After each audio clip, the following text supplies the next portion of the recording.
जी। Ma'am मुझे एक doubt था।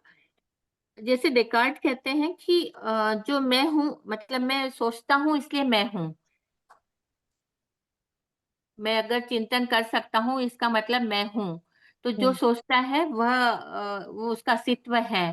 तो जिनका मन नहीं है तो वो डेकार्ट उनको जीव नहीं मानते हैं? मन से आप क्या समझते हैं? मन क्या होता है? जो सोचने वाला है, वो तो डेकार्ट का दिमाग कहना। हुआ। वो तो दिमाग हुआ। अगर नहीं, तो बायोलॉजिकल। डेकार्ट क्या कहते हैं कि जो मैं सोचता हूँ तो वो दिमाग ही तो सोचता है ना मैम, जो हाँ, बट विचार करता है। डेकार्ड्स ने माइंड एंड बॉडी को एज अ सब्सटेंस बताया है। माइंड और इनकॉन्शियस माइंड के अंदर बोला है मैं, पीनियल हाँ। ग्रंथि के हिसाब से जो हाँ, पीनल ग्रंथि। कॉन्शियस और इनकॉन्शियस। हाँ, हाँ, हाँ।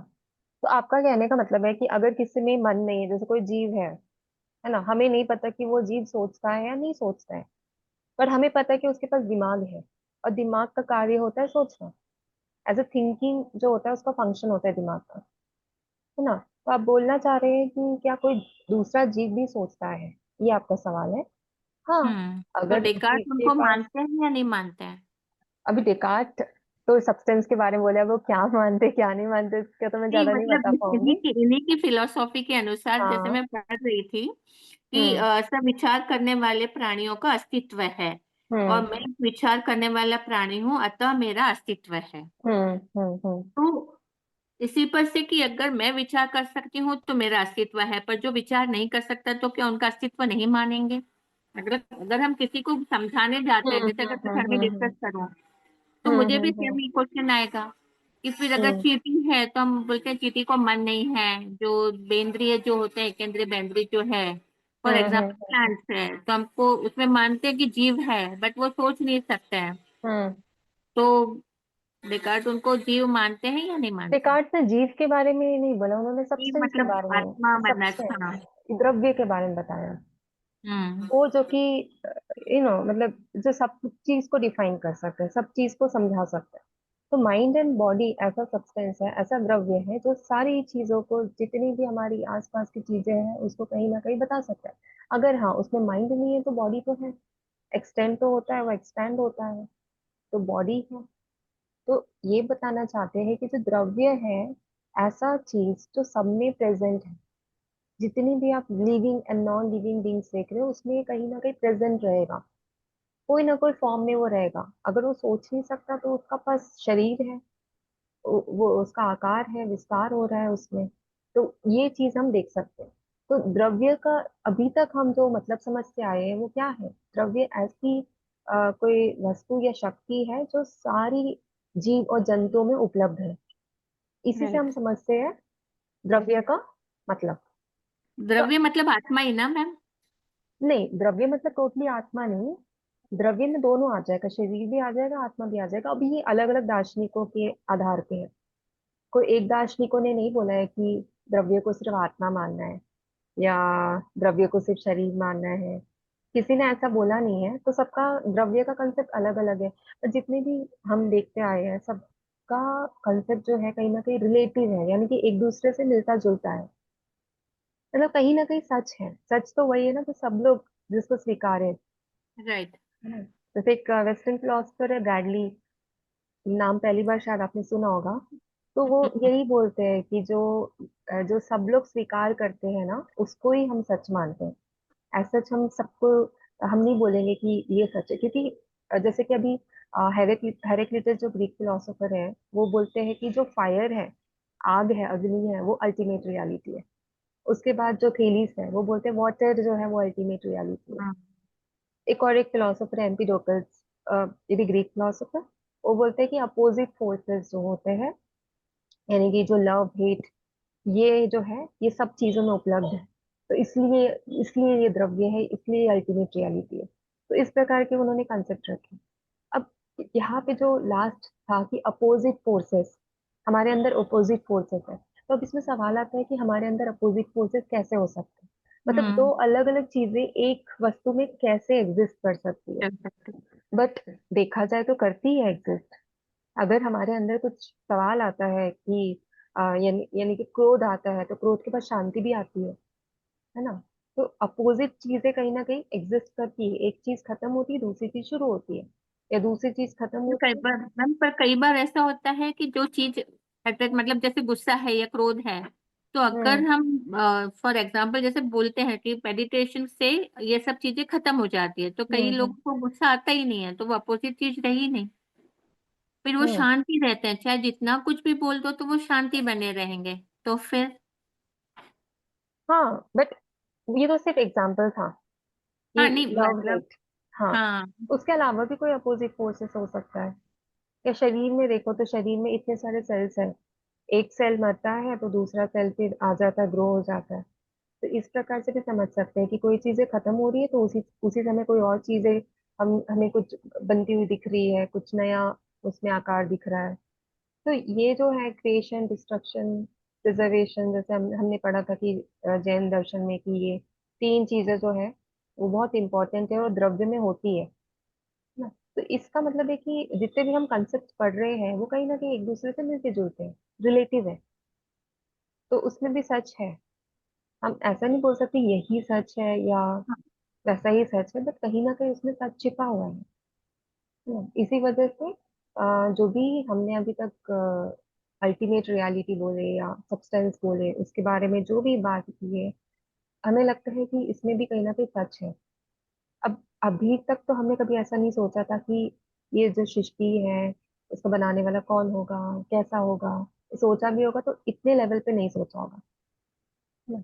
बट ये कंपेरेटिव फिलोसफी पढ़ने के बाद हमारा लेवल हाई हो चुका है, हम और अच्छे तरीके से सोच पा रहे हैं ऐसे क्वेश्चंस पे। आत्मा के बारे में भी कितने अच्छे से हम विचार कर पा रहे हैं क्योंकि हमने पहले कभी नहीं किया था।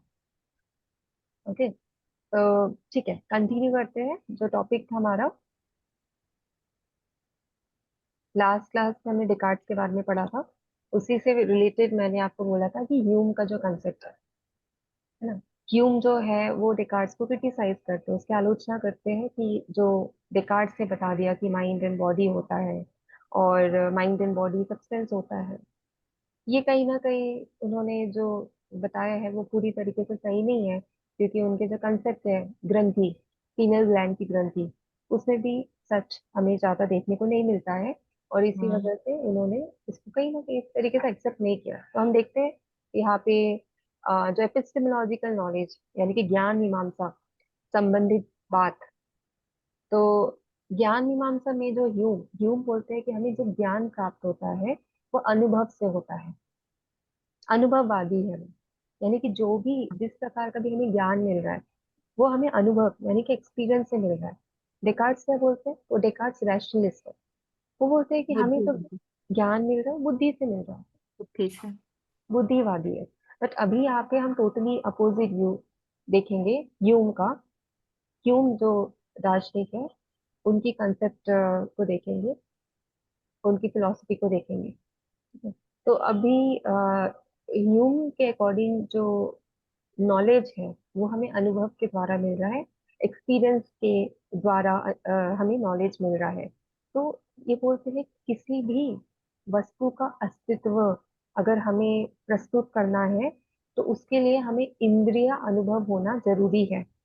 इंद्रिय अनुभव कोई भी इंद्रिय हो सकती है, या तो हमारी इंटरनल सेंस ऑर्गन यानी कि माइंड, या तो एक्सटर्नल सोर्स ऑर्गन यानी कि आपके जो बाहरी जो आपका सेंसेस है, या तो वो हो सकता है या तो इंटरनल सेंस ऑर्गन हो सकता है। तो इंद्रिय अनुभव होना बहुत जरूरी है, ऐसा अनुभववादी का कहना है। तो उनका मत है कि इंद्रियों के प्रत्यक्ष से परे जो तत्व है उसके अस्तित्व की आस्था रखना एक अंधविश्वास है।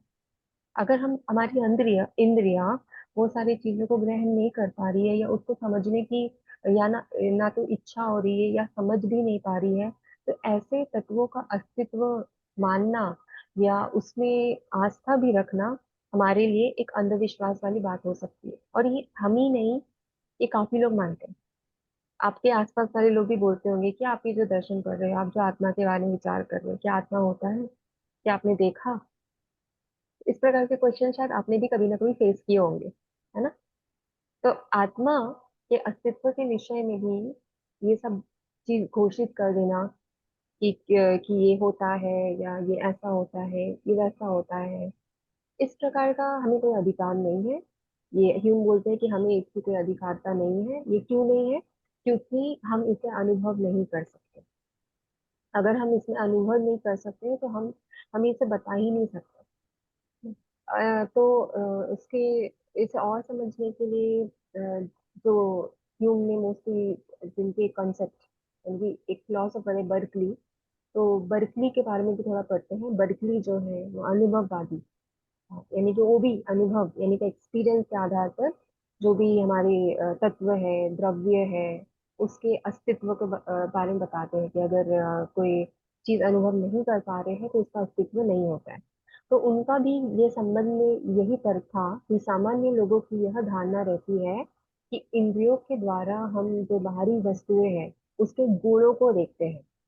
तो गुण कितने होते हैं? एक तो जो गुण होते हैं प्राथमिक गुण होते हैं, दूसरा जो होता है सेकेंडरी यानी कि गौण गुण होते हैं। ये दो गुण होते हैं कोई भी वस्तु में। तो हम जो भी वस्तु देखते हैं, हम डायरेक्टली प्राइमरी क्वालिटीज नहीं देख पाते, हम सेकेंडरी क्वालिटीज देख पाते हैं। अभी सेकेंडरी क्वालिटीज यानी कि हम हमारी आंखें कुछ देख रही है, उसका रंग देख रही है ना? तो ये इस प्रकार की क्वालिटीज हम देख पाते हैं। प्राइमरी क्वालिटी जो उसके इननेट है, अंदर ही है, उसको हम नहीं देख पाते हैं। इस प्रकार की जो व्याख्या दी थी ये एक फिलोसोफर थे, उनका नाम लॉक है वैसे, तो प्राइमरी एंड सेकेंडरी क्वालिटीज के बारे में ऐसा बोलते हैं। बट यहाँ पे अभी हम बात करें बर्कली की। तो बर्कली ने बताया कि अगर हमें जो द्रव्य देखना है या द्रव्य को समझना है या द्रव्य की अस्तित्वता को जानना है, तो उसके लिए हमें इंद्रिय अनुभव होना जरूरी है। अगर इंद्रिय अनुभव नहीं हो रहा है, यानी कि हमें उसका एक प्रैक्टिकल एक्सपीरियंस नहीं हो रहा है, तो उसको हम सच मान नहीं सकते। तो इसी सामान्य धारणा के आधार पर, जैसे कि मैंने बताया कि एक फिलोसोफर है जिनका नाम है लॉक। लॉक ने भी बताया कि अगर किसी भी वस्तु का अस्तित्व बताना है तो उसके लिए हमें उसके गुणों को समझना पड़ेगा। तो बर्कली ने भी अ, जितनी भी आसपास की चीजें हैं उस पर विचार किया और उस बात का खंडन किया कि हम जो बातें कर रहे हैं आत्मा की और ये सब की, क्या हमने उनको देखा है? अगर हमने उनको नहीं देखा है, उसके गुणों को भी नहीं देखा है, तो हम उसकी जो पॉसिबिलिटी है, एग्जिस्टेंस है, उसको कैसे बता सकते हैं? तो उन्होंने बर्कली ने कहा कि हमें केवल अ, जो गुण है उसमें प्राथमिक या गौण गुणों का ही प्रत्यक्ष होता है। जो उसकी प्राइमरी एंड सेकेंडरी क्वालिटीज है उसका ही प्रत्यक्ष होता है, उसके अलावा हमें कोई अनुभव नहीं होता। जैसे अगर आप बोल रहे हो कि कोई इंसान सोच रहा है, तो क्या सोच रहा है, कैसे सोच रहा है, वो हमें नहीं पता चलेगा। बट हाँ, अगर वो कोई एक्शन करता है सोचने के बेसिस पे, अगर वो सोच रहा है कि मेरे को दौड़ना है और वो दौड़ रहा है, तो हमें पता चलता है कि वो दौड़ रहा है। बट उसके पहले उसने इसके बारे में सोचा, विचार किया, ये हमें नहीं पता है। तो अनुभव से ही हमें पूरा नॉलेज होता है। और ये अनुभव किस प्रकार का अनुभव हमें समझ आता है? जो गुणों के आधार पे है, गुणों के आधार वाला अनुभव ही हमें समझ आता है। तो इतना आपको समझ आ रहा है गुण कितना इम्पोर्टेंट है? और गुणों के बारे में हमने सिर्फ यही नहीं पढ़ा है, हमने जो भारतीय दर्शन है वहां भी गुणों के बारे में पढ़ा है। कोई बता सकता है कि भारतीय दर्शन में गुणों के बारे में हमने क्या पढ़ा है?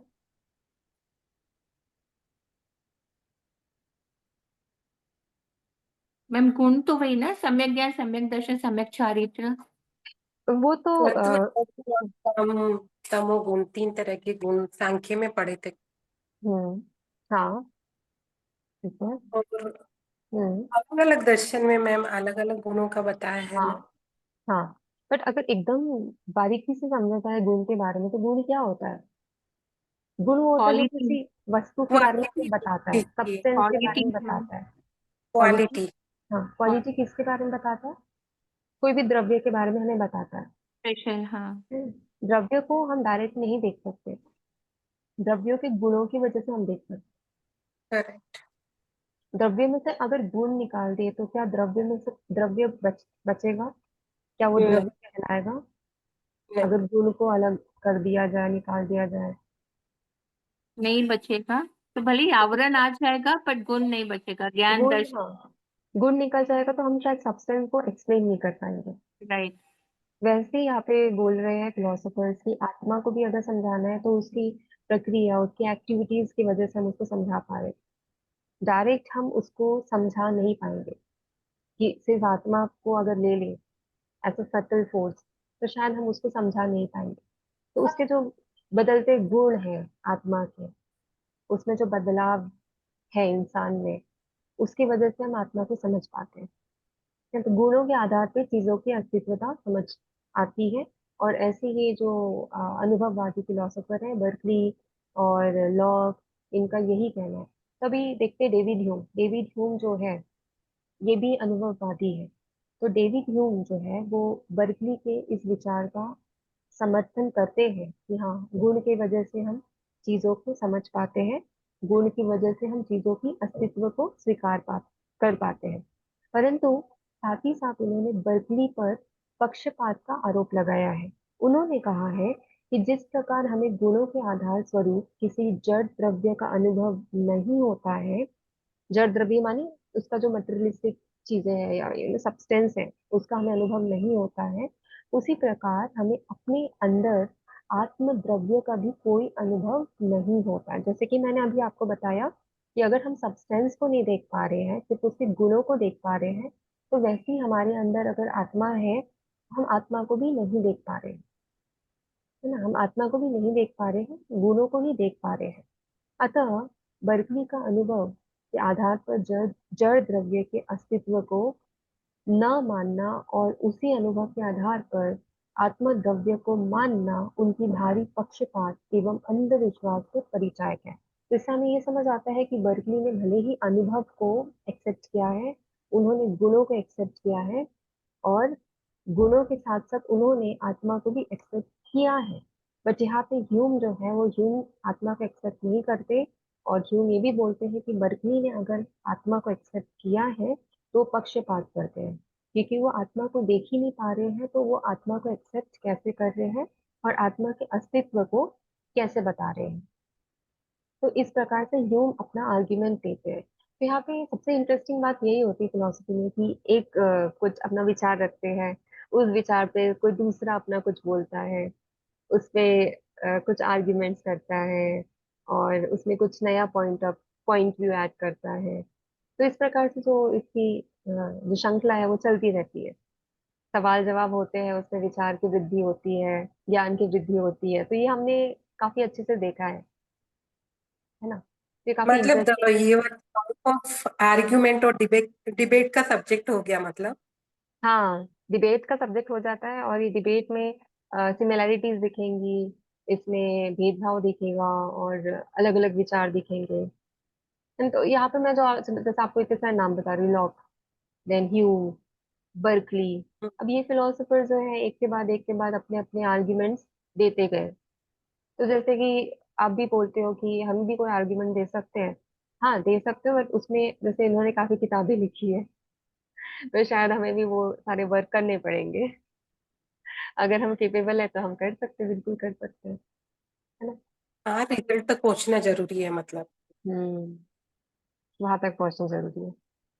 ठीक है। तो अभी यही कंसेप्ट है कि अनुभव के आधार पर आत्म तत्व के अस्तित्व अस्तित्व का खंडन किया है यूम ने।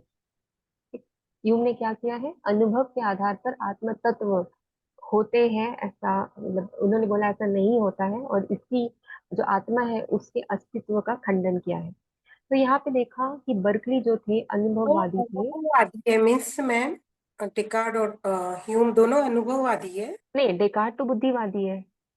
ओके। वो ओके। लॉजिक को ज्यादा इम्पोर्टेंस देते थे। बोलते थे कि तर्क के माध्यम से हम चीजों को अच्छे तरीके से जान सकते हैं। ओके। ओके। तो ओके। यहाँ पे जो बर्कली है वो अनुभववादी थे। तो उन्होंने आत्मा के अस्तित्व का प्रतिपादन किया है, क्योंकि उनका मत है कि हमें आत्मा की प्रत्यक्षणा प्रत्यक्षानुभूति होती है। ह्यूम बर्कली के इस मत का निराकरण करते हुए कहते हैं, कुछ दार्शनिक ऐसे हैं जो यह कल्पना करते हैं कि हम अपने आत्म तत्व की प्रतिक्षण अनुभूति होती रहती है। यानी वो बोलते हैं कि हम अपने आत्म तत्व की प्रतिक्षण अनुभूति होती रहती है।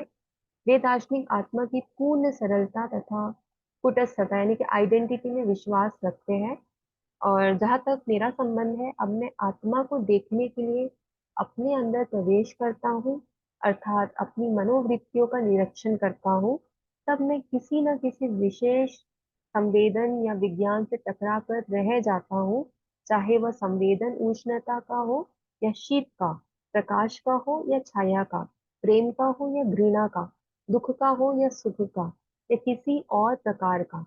बिना किसी संवेदन या विज्ञान के मैं कभी भी स्वयं को नहीं पकड़ पाता, और न ही संवेदन या विज्ञान के अतिरिक्त मुझे किसी अन्य वस्तु की अनुभूति होती है।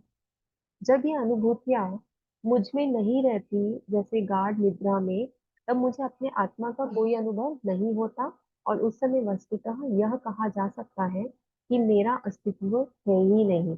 यदि मृत्यु मेरी इन अनुभूतियों को सदा के लिए मिटा दे, तो मुझे पूर्ण असत यानी कि नॉन इंटाइटी बनाने के लिए और किसी बात की आवश्यकता न होगी। अब इससे आपको क्या समझ आता है? जो ह्यूम बोल रहे हैं कि मैं जब अपने अंदर झांक के देखता हूँ, तो मुझे सिर्फ अ, जो अनुभूतियां होती है, और वो चीजें चीजों से मैं कैसे बता सकता हूँ कि आत्मा है। इसके बारे में आप क्या क्या बोलना चाहते हैं या समझना चाहते हैं? हमारी जो अंदर की संवेदना है, उसी को मैं समझ पाता हूँ ना, उसी को मैं देख पाती हूँ। इसके अलावा उनका कहना है कि ये जो मेरी सारी फीलिंग्स हैं, तो हम्म। इसका मतलब है कि मेरा अस्तित्व है। और हम्म। जब अगर मैं सो जाता हूँ तो मुझे इसकी कोई फीलिंग नहीं होती है, तो लाइक एक तरीके से ये हो गया कि मेरा कोई अस्तित्व नहीं हो, ऐसा कह सकते हैं। हम्म। नहीं, वो फिर से एक बार मैं पढ़ती हूँ, आप लोग ध्यान से सुनिए जो यहाँ पे ह्यूम कहते हैं। ठीक है। कुछ दार्शनिक ऐसे हैं जो यह कल्पना करते हैं कि हम अपने आत्म तत्व की प्रतिक्षण अनुभूति होती रहती है। मतलब हमारे अंदर जो आत्म तत्व है उसकी हमेशा हमें अनुभूति होती रहती है, और इसलिए आत्मा है। ये कुछ दार्शनिक कहते हैं। ओके। वे दार्शनिक आत्मा की पूर्ण सरलता तथा कुटस्थता यानी कि सिंप्लिसिटी एंड आइडेंटिटी में विश्वास रखते हैं। सिंप्लिसिटी माने इतना वो सिंपल है कि हम उसे अपनी फीलिंग से ही समझ सकते हैं। हमें फीलिंग्स हो रही है तो हम बोलेंगे कि हमें फीलिंग्स इसलिए हो रही है कि आत्मा है। अगर आत्मा नहीं होती, शरीर यानी मृत्यु की अवस्था में होता, तो उसको फीलिंग्स नहीं होती, क्योंकि आत्मा है, जिंदा है इंसान, इसलिए उसको फीलिंग्स हो रही है ना। तो कुछ लोगों का ऐसा कहना है। तो ये हो गया सरलता। दूसरा हो गया आइडेंटिटी। आइडेंटिटी यानी आज मैं जो सोच रही हूँ, मे बी 10 साल बाद कुछ और सोचूं, सोचने की प्रक्रिया कुछ और हो। ठीक है। बट आप लोग को आवाज आ रही है?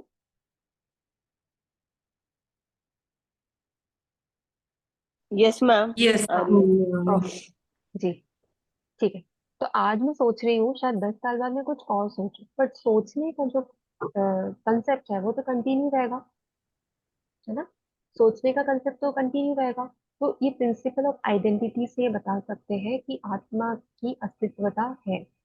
तो इस प्रकार से ये तो बर्कली का मत है। बट यहाँ ह्यूम क्या बोलते हैं?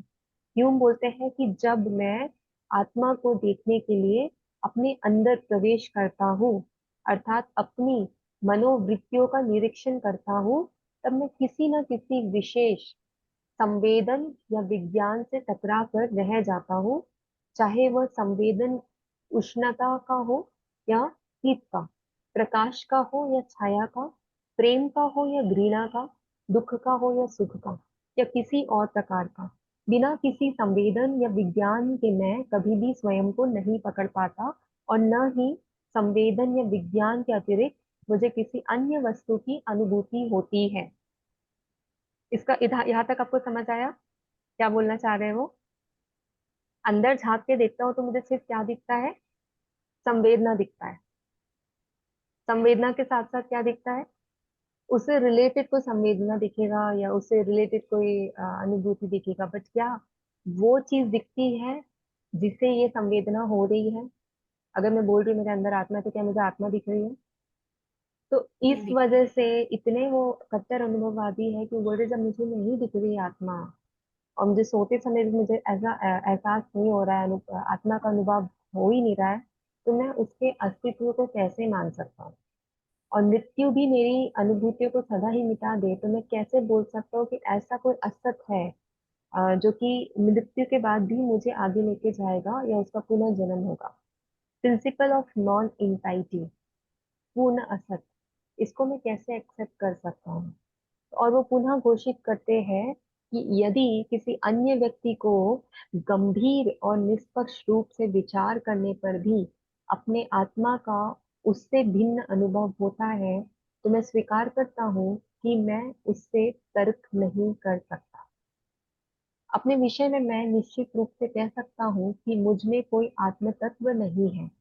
तो क्या बोल रहे हैं कि मुझ में कोई आत्म तत्व नहीं है, और कोई अन्य व्यक्ति भी अपने अंदर झांक के देखता है, अगर वो बोलता है कि उसे जो है आत्मा दिख रहा है, तो उसमें भी मैं स्वीकार नहीं कर सकता, तर्क नहीं कर सकता उसको, क्योंकि वो इस बात को एक्सेप्ट ही नहीं करने को तैयार है कि आत्म तत्व है। आत्मा का अस्तित्व मानने वाले कुछ दार्शनिकों को छोड़कर और सब लोगों के लिए मैं यह कहने का साहस कर सकता हूँ कि वे लोग उन विभिन्न संवेदनों के पुंज के अतिरिक्त कुछ भी नहीं देख पाते हैं, और जिनके जो भी देख पाते हैं वो निरंतर वो बदलती रहती है, प्रवाहित होती रहती है। तो इस प्रकार के उनकी आर्ग्यूमेंट्स है कि आत्मा नहीं है। ठीक है। और इसके बाद ये बोलते हैं कि अगर आत्मा है तो वो जो हमारी संवेदना है, विभिन्न संवेदना है, उसका कलेक्शन है। उसका कलेक्शन है, जो भी संवेदना है, परसेप्शन है, उसका कलेक्शन है। आज मैं कुछ सोच रही हूँ, कोई फ्रूट खाया, ठीक है, वो फ्रूट खाया, वो मुझे मीठा लगा, तो मुझे मीठा लगा तो मैंने बोला कि ये फल मुझे बहुत अच्छा लगा आज।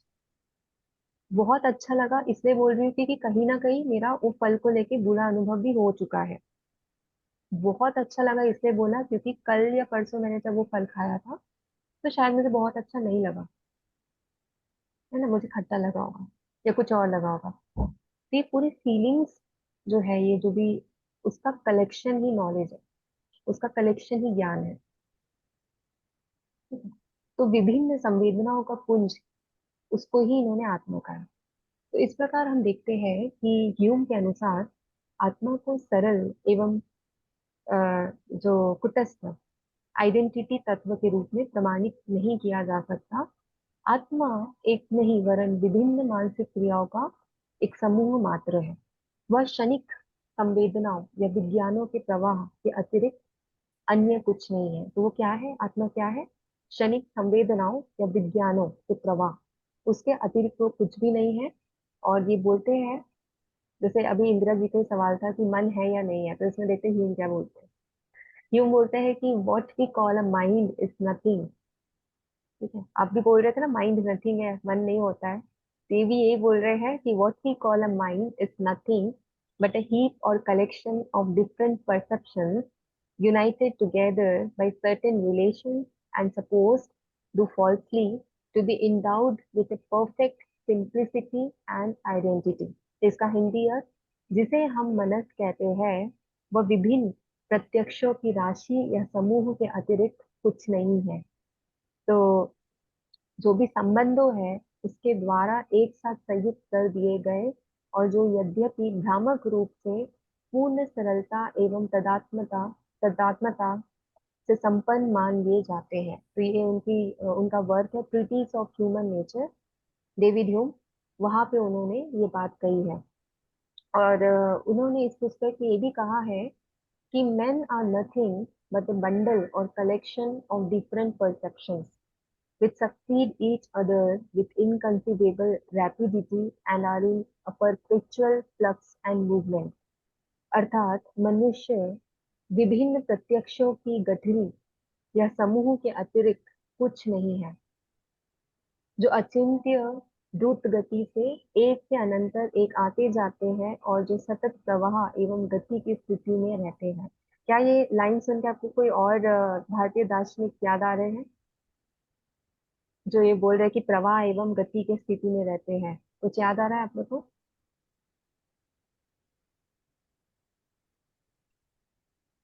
गति। इन्होंने कौन से दार्शनिकों ने बोला था कि जो हमारा कॉन्शियसनेस वो हमेशा गतिशील है, गति की समान वो कंटिन्यूअस रहता है, कंटिन्यूटी रहती है, किसने बोला था?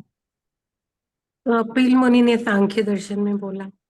कपिल मुनि ने सांख्य दर्शन में बोला है? अच्छा, और किसने बोला है? क्या बौद्धों ने ऐसा बोला है? स्ट्रीम ऑफ कॉन्शियसनेस, ऐसा कुछ? Continuity of hmm. Consciousness, moment bye moment हम जो है वो बदलते रहते हैं, सब कुछ क्षणिक टेम्परेरी क्षणिक है, क्षणिकवाद। क्षणिकवाद। हाँ। कहीं ना ये कहीं क्षण रिलेटेड। भंगुर है। हाँ, क्षण भंगुर है। एक हाँ आती जाती है, खत्म होती जाती है। हाँ। तो मतलब आपको समझ आ रहा होगा कि कितनी सिमिलैरिटी है western thoughts and Indian thoughts में। सिमिलैरिटीज भी है, और एक ही कंसेप्ट को उन्होंने अलग अलग तरीके से समझाने की कोशिश किया है। तो डेविड ह्यूम के सम्मुख यहाँ एक प्रश्न उपस्थित होता है कि भिन्न भिन्न संवेदनों या विज्ञानों को एक साथ बांधने का कार्य कौन करता है।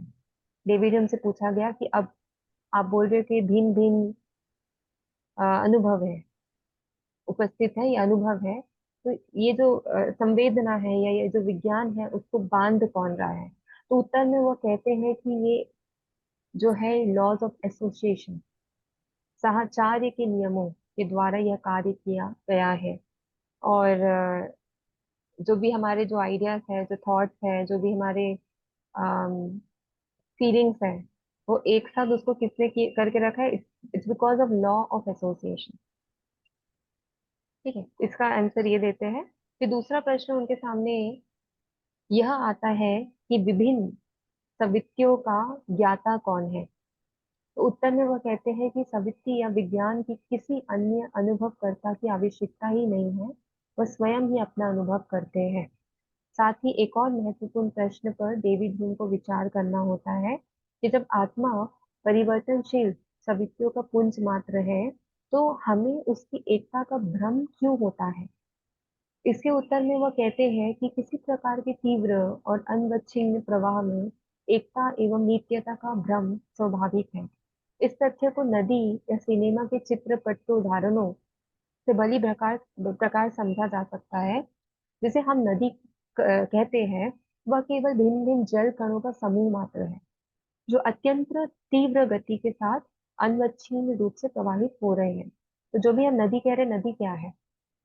धारा है, जो अलग अलग जगह से आ रही है और एक जगह पे मिल रही है, और वो कंटिन्यूस धारा है, फिर वो अलग अलग होकर फिर कहीं और भी चली जाती है।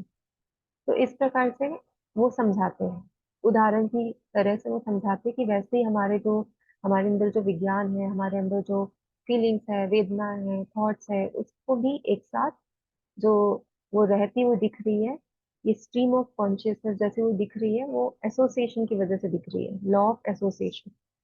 तो वास्तविकता यह है कि एक नदी किन्हीं भी दो क्षणों में ठीक एक ही नदी नहीं होती, क्योंकि उसके जल कण तो प्रतिक्षण परिवर्तित अर्थात प्रवाहित होते रहते हैं। इसी कारण तो यूनानी दार्शनिक हेरेक्लिटस ने कहा था, क्या कहा था? ये बताया था, हेरेक्लिटस ने क्या कहा था? वो है ना, एक ही पानी में मतलब नदी में दो पाँव मतलब रखते हैं तो पानी चेंज हो जाता है, लाइक हाँ ऐसा कुछ था ना वो, हाँ कि हाँ, वही ये पानी था। नहीं रहता है। हाँ। तो ये जो हो रहा है, क्यों हो रहा है कि हम एक पानी में दोबारा पाँव नहीं गतिशीलता रख का सकते? प्रवाह हाँ, में, गतिशीलता। प्रवाह में है, नदी प्रवाह में। ये भी तो बुद्ध का भी एग्जाम्पल यही था ना मैम, हाँ हाँ हाँ, कि वो यही था। नदी में मतलब एक ही पानी में पाँव नहीं रखते। हाँ, हेरेक्लिटस का भी एग्जाम्पल यही था। ओके। तो ह्यूम ने आत्मा के सिद्धांत से कुछ अन्य आत्मा संबंधी जो सिद्धांत है उसकी तुलना की है। बट आपको इतना तो समझ आ रहा है कि ह्यूम जो है वो आत्मा को नहीं मानते। ह्यूम आत्मा को क्यों नहीं मानते? क्योंकि वो बोलते हैं कि मैं आत्मा देख ही नहीं सकता, तो मैं आत्मा को कैसे मान सकता हूँ? फिर तीसरा उनका है कि मैं क्या देख सकता हूँ? मैं वेदना देख सकता हूँ, है ना? वेदना देख सकता हूँ और उससे रिलेटेड मैं ज्ञान देख सकता हूँ, विज्ञान देख सकता हूँ, तो उसी को सच मानते हैं। और ये इसको सच मानने का जो वजह है वो लॉ ऑफ एसोसिएशन की वजह से है।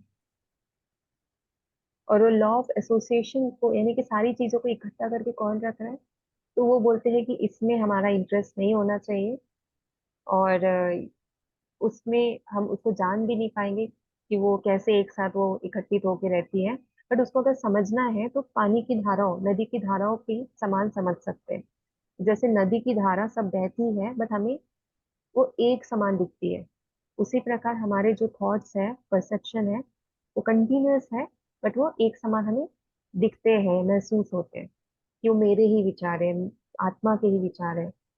वो अलग अलग जो हमारा जो ऑब्जेक्ट के साथ इंटरेक्शन होता है, जैसे कि अगर अगर मैंने कोई आइसक्रीम खाई, मुझे मीठी लगी, तो मेरा क्या संवेदना बनेगा कि आइसक्रीम जो होती है मीठी होती है। ठीक है। कल को जाके मेरे मेरे पास एक ऐसी आइसक्रीम किसी ने बोल दे दिया जो मीठी नहीं थी, वो वो थी तीखी, तो वहां पे मेरा जो वेदना था वो क्या हो गया कि आइसक्रीम जो है मीठी नहीं होती, तीखी होती है। और कंटिन्यूअसली मुझे 10 साल तक तीखी आइसक्रीम खिलाया जाए तो मैं क्या बोलने लगूंगी कि आइसक्रीम मीठी नहीं तीखी होती है ना। तो आइसक्रीम इस तीखी होती है। हाँ, तो इस प्रकार से मेरी जो संवेदनाएं है इस तरीके से वो बदल जाएगी, मेरे जो विचार है वो बदल जाएंगे। तो इसी को ह्यूम बोलते हैं कि जो भी हम फील कर रहे हैं, महसूस कर रहे हैं, वही अ, वो जो है वो कंटिन्यूटी की वजह से हम उसको मान के चलते हैं, और हम ये भी मान के चलते हैं कि वो क्योंकि कोई फील कर रहा है, किसी के द्वारा फील हो रहा है, तो वो आत्मा है। बट ऐसा आत्मा को इन्होंने एक्सेप्ट नहीं किया है। और आत्मा के सिद्धांत में ही उन्होंने कुछ संबंधी जो सिद्धांत हैं उनकी तुलना भी की है। तो यहाँ तक किसी को डाउट, किसी को कोई सवाल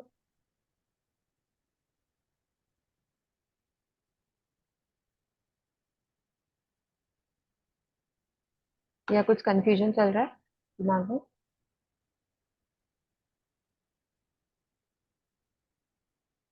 क्लियरिटी है आपको ह्यूम क्या बोलना चाह रहे हैं?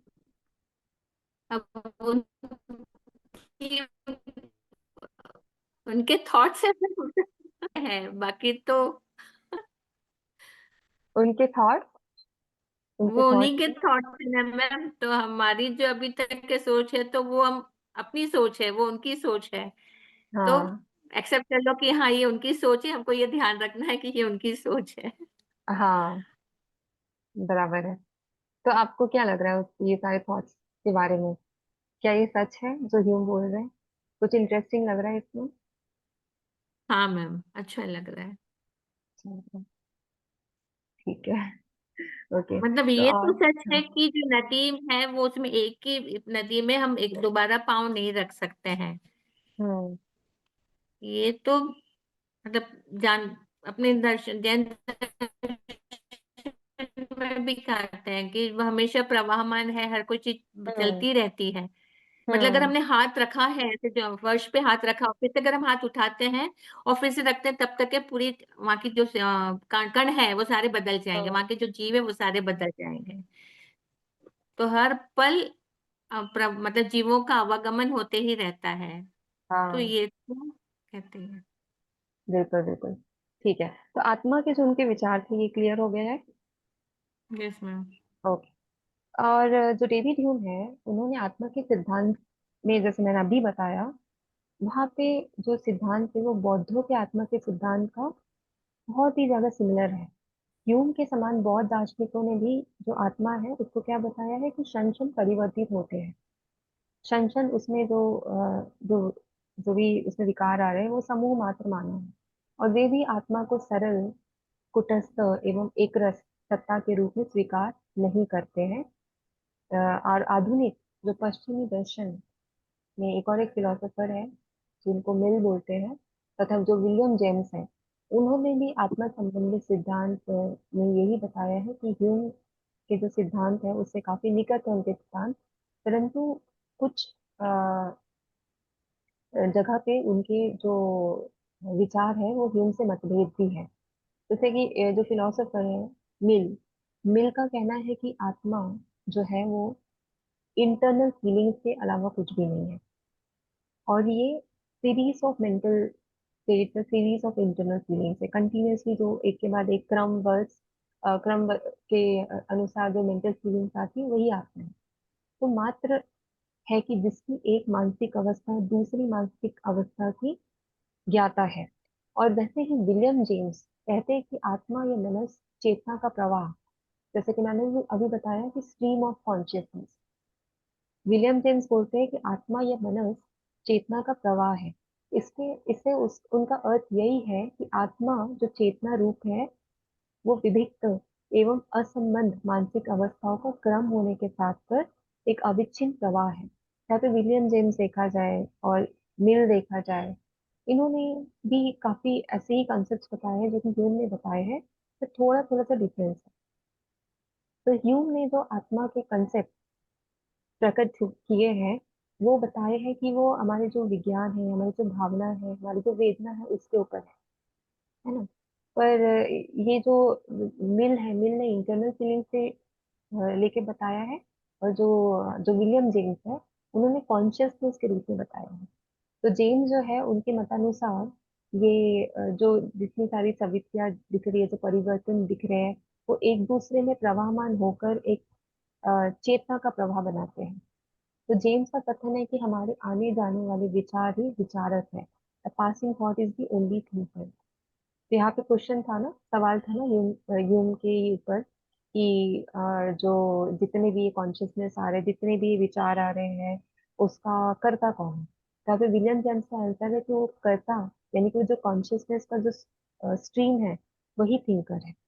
तो इन विचारों के अतिरिक्त भी तो काफी सारे विचार आए हैं ये आत्मा के ऊपर, बट हम उसमें भी कॉन्सेंट्रेट नहीं करते। अभी हम सीधे क्रिटिसिज्म पे चलते हैं कि हम डेविड ह्यूम के कॉन्सेप्ट्स को तो यहाँ पे। इसका मतलब क्या हुआ? जेम्स का कथन है कि हमारे आने जाने वाले विचार ही विचारक हैं। हाँ। विचारक तो पर्सन हुआ ना। हाँ, विचारक क्या हो गया, कर्ता हो गया। हम्म। विचारक क्या हो गया, कर्ता हो गया, है ना। अब अभी इन्होंने भी कोई ऐसा एकदम डायरेक्टली नहीं बताया कि आत्मा ही है। बाकी लोग बोल रहे कि आत्मा है एज अ कर्ता, या जो डूअर है या जो थिंकर है वो आत्मा है। बट ये क्या बोल रहे हैं कि जो प्रवाह हो रहा है, जो बदल रहा है, जो हमेशा दूसरी दूसरी चीजें दिख रही है, वो प्रवाह ही थिंकर है। डायरेक्टली उन्होंने नहीं बोला कि ये आत्मा है, बट उन्होंने बोला ये प्रवाह ही, ये जो बदलती जो स्टेट है, जो पासिंग थॉट है, वही थिंकर है। तो उसके अलावा कुछ भी नहीं है। ये जो विचार है उसके अलावा कोई विचारक नहीं है। तो उन्होंने विचारक को सेकेंडरी बता दिया।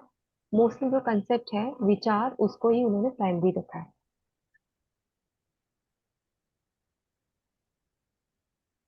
ठीक है, थोड़ी क्लैरिटी हुई।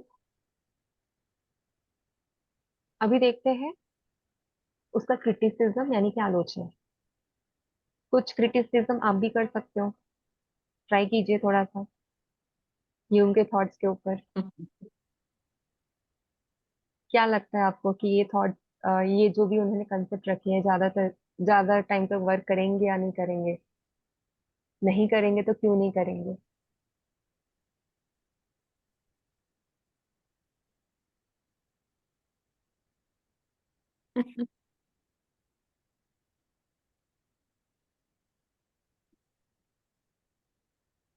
मैम जैसे कह हम्म। रहे हैं कि विचार आते जाते रहते हैं, हर वक्त विचार आते जाते ही रहेंगे, तो हम्म। नए नए विचार आते रहेंगे, तो फिर हम याद कैसे करेंगे?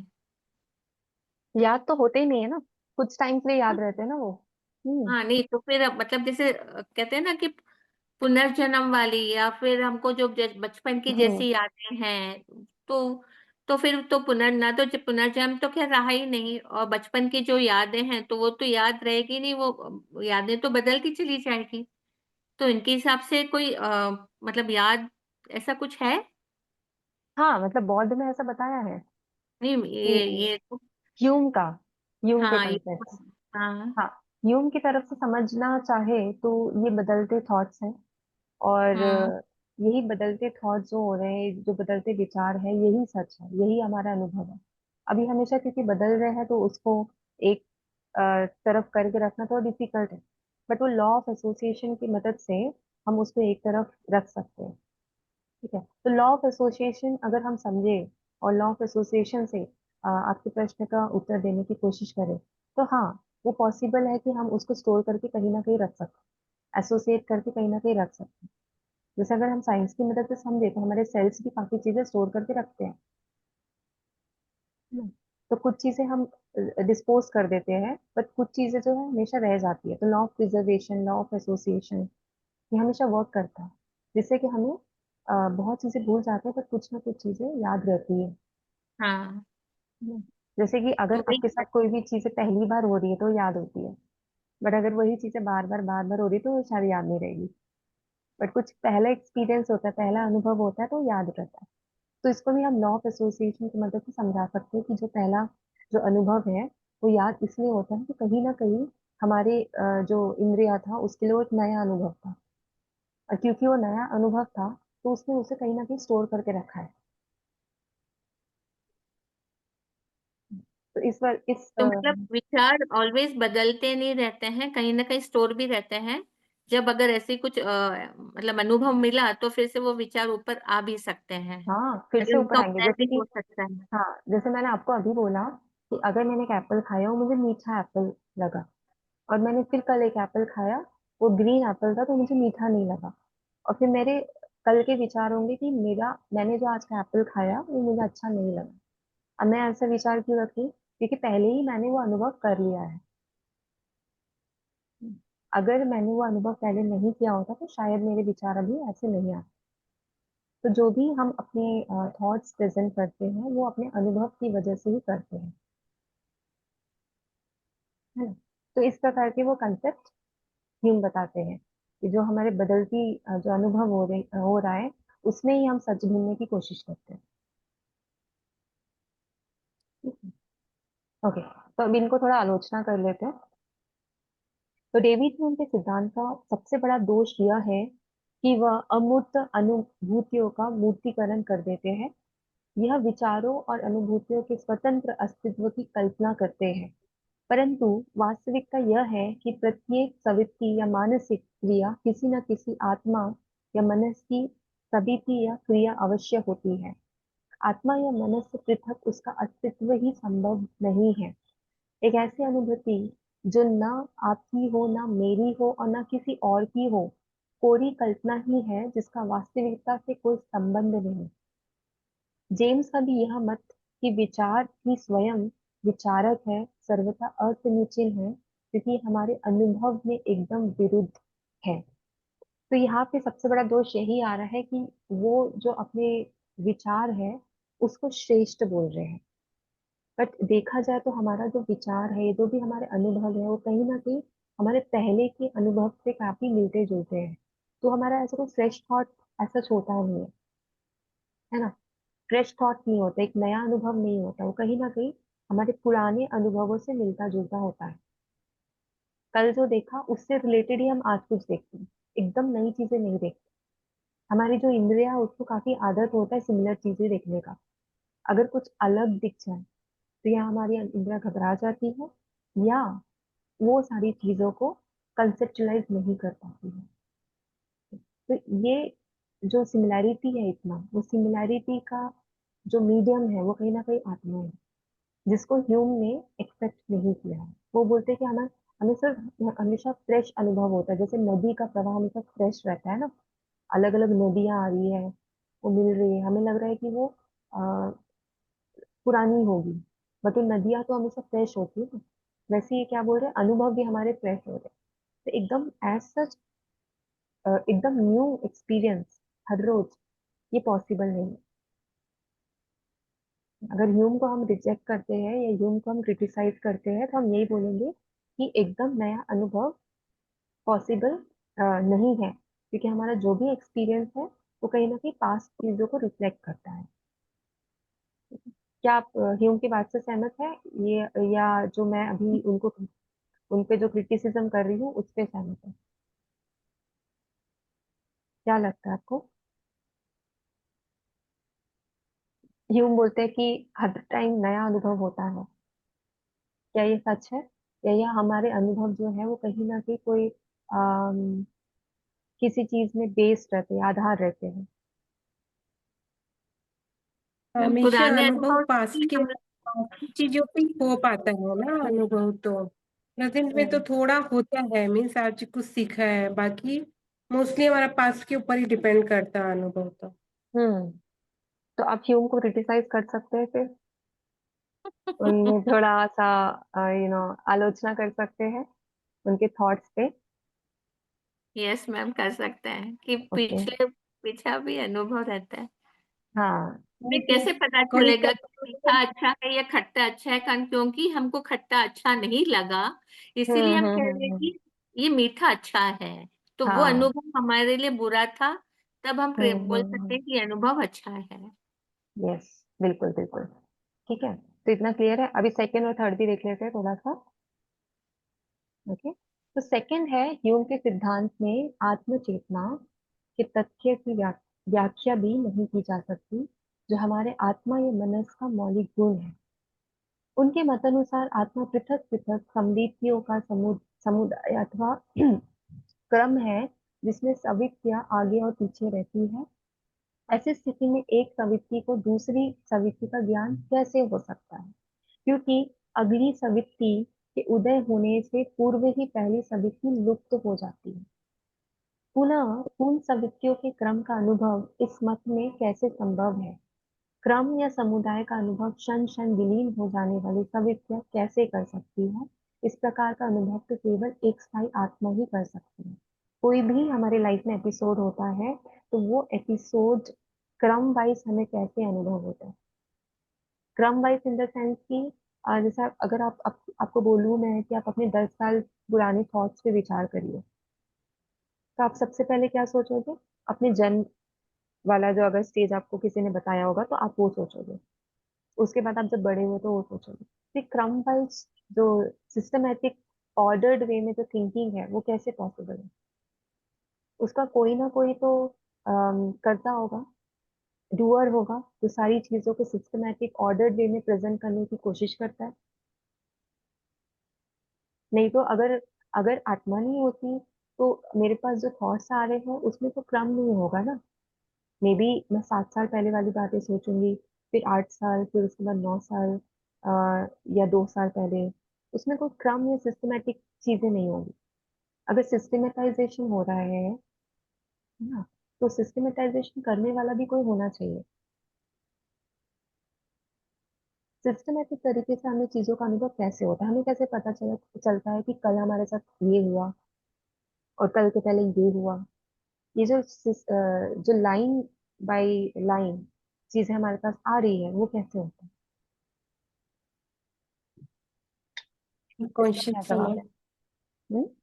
सेल्फ कॉन्शियस हमारी चेतना से हो रहा है सारा, एक सेल्फ के बाद कॉन्शियस एक। तो हो रहा है, बट हमें जो अनुभव हो रहा है कि अम, जैसे आज आपने कुछ डिश खाई, ठीक है?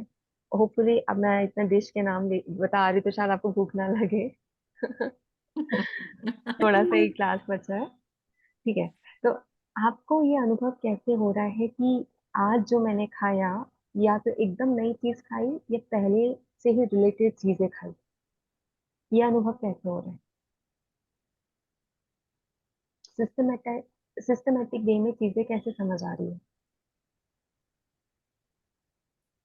मैम इसको अनुभव से करेंगे, बुद्धि से करेंगे? हाँ, तो कहीं ना कहीं बुद्धि का प्रयोग तो हो ही रहा है ना। राइट। हाँ। तो यहाँ पे इस वजह से जो ह्यूम का जो सिद्धांत है, उन्होंने जो बात बोली है, आत्मचेतना की व्याख्या दी है, उस पे हम कहीं ना कहीं क्वेश्चन कर सकते हैं, उसको हम कहीं ना कहीं डाउट कर सकते हैं। और स्मृति की व्याख्या भी इस सिद्धांत से नहीं की जा सकती। एक्चुअली ये जो सवित्ती जो है, इसका प्रॉपर मीनिंग क्या होगा? जो सवित्ती लिखा है, तो इसका हाँ, प्रॉपर मीनिंग क्या होगा एकदम? उसका अर्थ क्या है, मीनिंग क्या है? प्रॉपर मीनिंग तो वही हमारे सवित्ती। जो, हाँ, जो हमारे साथ हो रहे हैं, जो भी विचार हमारे से जुड़ रहे हैं, जो नए नए थॉट्स आ रहे हैं, जो नए नए विकार हो रहे हैं, तो वही सवित्ती है। जो थॉट्स हैं, अलग अलग थॉट्स हो रहे हैं ना, अलग अलग विचार आ रहे हैं ना, उनका समुदाय, उसका अथवा क्रम, जो भी हमारे जैसे ये बोल रहे बंडल्स ऑफ परसेप्शन, तो ये सवित्या परसेप्शन है। ठीक है? जो भी हमारे साथ हो रहा है वो अनुभव है। ठीक है, तीसरा पॉइंट पढ़ लेते हैं। अ, यस, तीसरा कोई पढ़ना चाहेगा? मैं पढ़ूँ मैं। जी जी पढ़िए।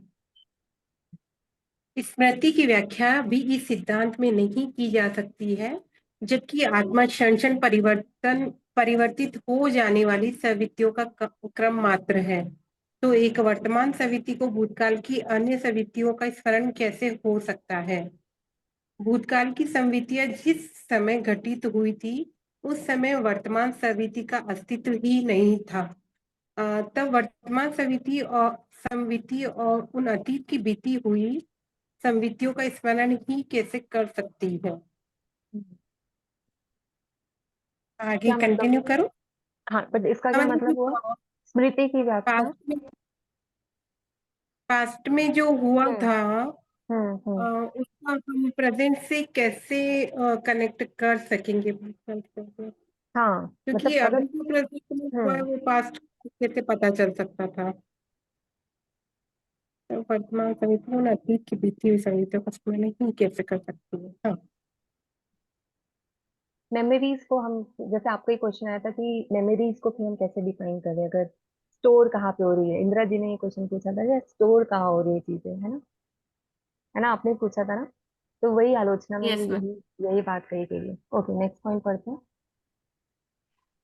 पुनः इस सिद्धांत में व्यक्तिक तादात्म्य की व्याख्या करना भी संभव नहीं है।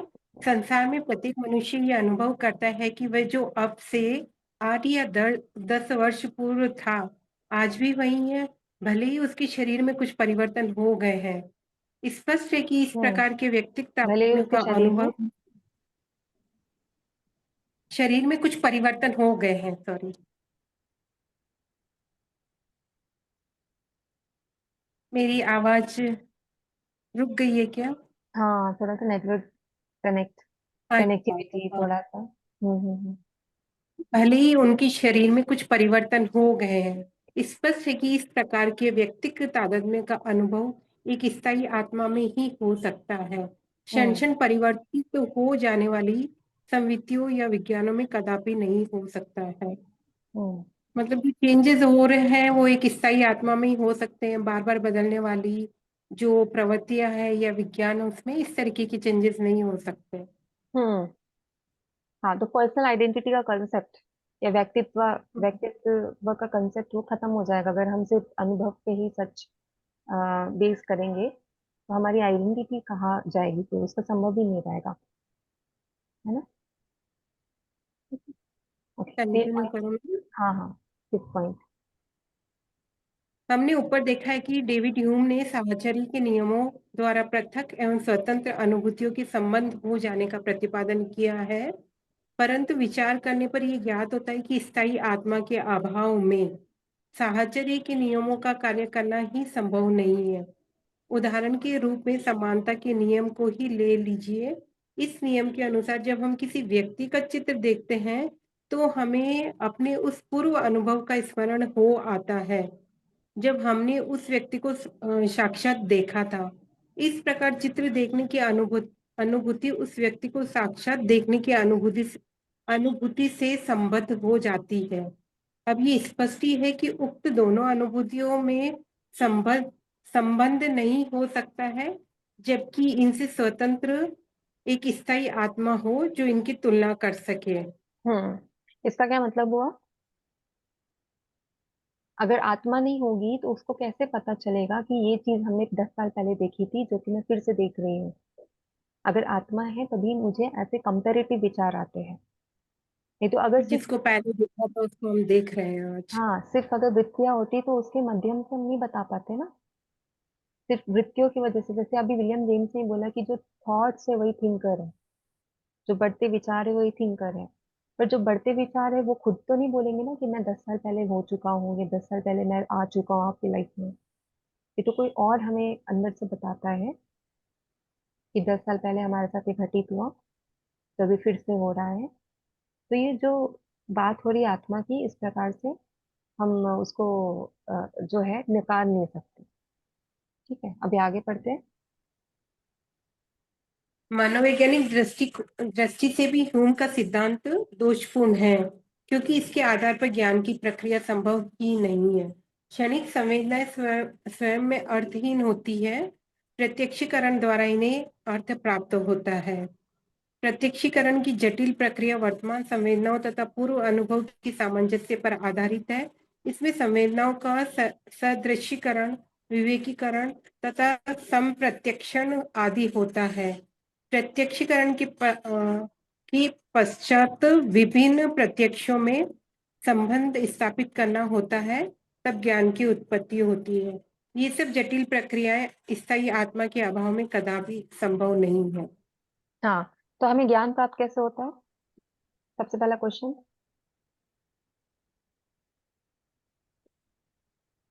कोई भी हमें कोई प्रवृत्तियां चीज है। देखने से हम्म। ज्ञान प्राप्त होता है, किसी चीज को देखा है, प्रत्यक्ष है, तो हम्म। हमें पता चला कि कुछ है करके।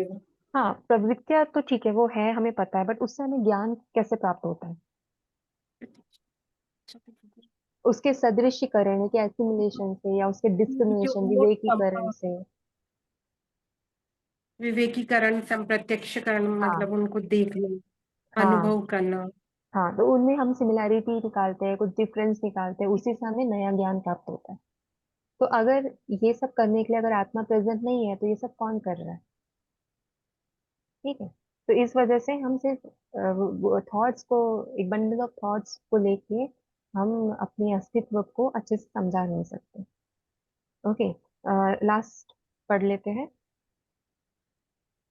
आप पढ़ रहे हैं? कांट ने हम्म। ह्यूम के इंद्रियानुभवशित आत्मा के सिद्धांत में ज्ञान मीमांसा संबंधी इस दोष की ओर ध्यान दिलाया है कि इसमें ज्ञाता आत्मा को ज्ञेय के रूप में जानने का प्रयत्न किया गया है। हम्म। ह्यूम का ये कथन है कि जब अंतर्दर्शन द्वारा अपने अंतराल में झांक कर आत्मा को देखना चाहते हैं, तो उन्हें आत्मा का कोई अनुभव नहीं होता। पूर्णतया ठीक है, परंतु इससे उनका ये निष्कर्ष निकालना कि आत्मा है ही नहीं कदापि युक्ति युक्त नहीं है। उन्हें केवल इतना ही कहना चाहिए कि आत्मा अनुभव का विषय नहीं बन सकता है। वास्तविकता यह है कि ज्ञान की प्रत्येक क्रिया से ज्ञाता का अस्तित्व सिद्ध होता है। ह्यूम जब ये कहते हैं कि वह अपने अंदर क्षणिक संवृत्तियों के अतिरिक्त और कुछ नहीं पाते हैं, तब वह ये कैसे भूल जाते हैं कि क्षणिक संवृत्तियों के ज्ञान से ही उनका ज्ञाता स्वयं सिद्ध हो जाता है। ये ज्ञाता ही तो आत्मा है जो हमारे संपूर्ण अनुभव में सर्वदा विषयी रूप में विद्यमान रहता है, जिसे विषय रूप में कभी देखा नहीं जा सकता है। अभी इंदिरा जी बताइए इसका क्या मतलब है, या सुमन जी, दोनों में से कोई भी बताइए क्या मतलब है इसका। ये मैंने आपको बार बार बताया है, ये स्टेटमेंट जो कांट बोलते हैं, ज्ञाता और ज्ञेय का डिफरेंस, हाँ, नोअर एंड नोन का डिफरेंस क्या ज्ञात। है ये? हाँ। मतलब हम किसी भी चीज को जब ज्ञान से जानते हैं, वही हम वो ज्ञाता बनता है, और जिसको हम जानते हैं वह ज्ञेय है। तो ज्ञाता और ज्ञेय हाँ। के माध्यम से ही हमें पता चलता है कि हमारी आत्मा है करके। तो हाँ। हम विचारों के माध्यम से सिर्फ ये जान सकते हैं कि विचार हैं, तो सभी कुछ हो गया। विचार आते जाते हैं, पर विचार को जो जानना है, तो क्या ज्ञाता है और क्या ज्ञेय है, क्या जानना है और किसको जान रहे हैं, वो हाँ। माध्यम से ही हम जान सकते हैं। हाँ, तो यहाँ पे ह्यूम, अगर ह्यूम खुद को देखना चाह रहे हैं, आत्मा को देखना चाह रहे हैं, तो क्या कर रहे हैं, क्या कोशिश कर रहे हैं? तो ज्ञाता, वो खुद ज्ञाता है और ज्ञाता को ढूंढ रहे हैं। तो ज्ञाता उनको को ढूंढते कैसे हैं। मिलेगा? उनको कैसे ज्ञाता मिलेगा? तो वो ज्ञेय जो है, यानी कि जो चीजें जानने वाली है, परसेप्शन, थॉट्स, उसको ही देख पा रहे हैं। बट कौन देख पा रहा है? वो खुद देख पा रहे हैं, एज अ ज्ञाता देख पा रहे हैं, ये चीज को नहीं समझ रहे। ये समझ ये गया। चीज को नहीं समझ रहे। और यही पॉइंट कांट ने यहाँ पे बताया कि आप जो देखने की प्रक्रिया कर रहे हैं, जैसे कि अब डिकार्ट ने बोला आप सोचने की प्रक्रिया कर रहे हैं, तो आप अपने अस्तित्व को बता सकते हो। कहने का मतलब तो वही है कि आप सोचने की प्रक्रिया कर रहे हैं, यानी कि आप जो बॉडी, जो सोल है ना, आत्मा है, वो देखने की प्रक्रिया कर रही है। एज अ ज्ञाता आप देखने की प्रक्रिया कर रहे हैं। तो आप खुद से तो खुद की आंखों को नहीं देख पाओगे, है ना। हम्म। तो इसी पॉइंट को यहाँ पे कांट ने रिफ्लेक्ट किया है, और ये निष्कर्ष निकाला है कि आत्मा ही वो है जो कि ज्ञाता है। और क्योंकि वो ज्ञाता है, हम बाकी सारी चीजों को समझ पा रहे हैं, क्रम वाइज समझ पा रहे हैं, मेमोरी वाइज समझ पा रहे हैं, चीजों का एसोसिएट कर पा रहे हैं, उसमें हम सिमिलैरिटी निकाल पा रहे हैं, उसमें हम बदलाव निकाल पा रहे हैं, उसकी क्षणिक गतियों को समझ पा रहे हैं। ये इसलिए अनुभव कर पा रहे हैं क्योंकि ये सब के बिहाइंड द सीन एक छुपी हुई आत्मा है जो कि इसको समझने में हमें हेल्प करते हैं।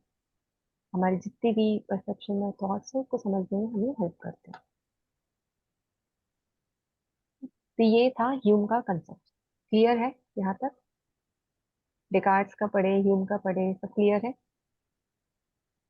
मैम इतने डिटेल में एग्जाम में लिखना होगा? ये हाँ बहुत होगा। लिखेंगे तो चलेगा? लेकिन मुझे नहीं अभी लगता बहुत अभी आप ह्यूम के जैसे बात कर होगा। रहे हो कि परसेप्शन हो गया फिर भूल गए, अब नहीं पता कि आगे क्या होगा। वही मैम, इतने सारे कॉन्सेप्ट याद रहे ना वो टाइम में। तो ये तो बंडल ऑफ थॉट्स है ना, तो आपको तो याद रहनी चाहिए। पुराने हो चुकी वाली बात है ना, उससे कनेक्टेड कुछ नया हो रहा है, तो ये तो होना ही चाहिए आपको याद। अच्छी चीजें सीखने को मिल रही है मैम चैनल में। अच्छा, कभी सोचा भी नहीं था मैम ऐसा ऐसे कभी पढ़ेंगे करके। हाँ बट पढ़ रहे हैं, वही होता है जो नहीं सोचते वो होते रहता है, वो प्रवाह जो बोल रहे हैं ना। अच्छा हम्म। लग रहा है मैम ये कंपेयर करना। एरिस्टोटल के बारे में इतना इतना सारा क्यों दिया हुआ है मैम? इन्होंने इतना क्या किया? एरिस्टोटल, एरिस्टोटल कहाँ से आ गए? नहीं मैम, मेरा टॉपिक है ना कल का। अच्छा, हाँ हाँ हाँ हाँ हाँ, ठीक है। नहीं तो क्या? इतना डिटेल नहीं है सुमन जी, लिमिटेड पेज है। वो 86 पेज है। नहीं इतना नहीं है, कुछ बीच की लिमिटेड पेज है, मैम को शायद ज्यादा पता होगा, मैंने कहीं लिख रखा है बुक में। हम्म।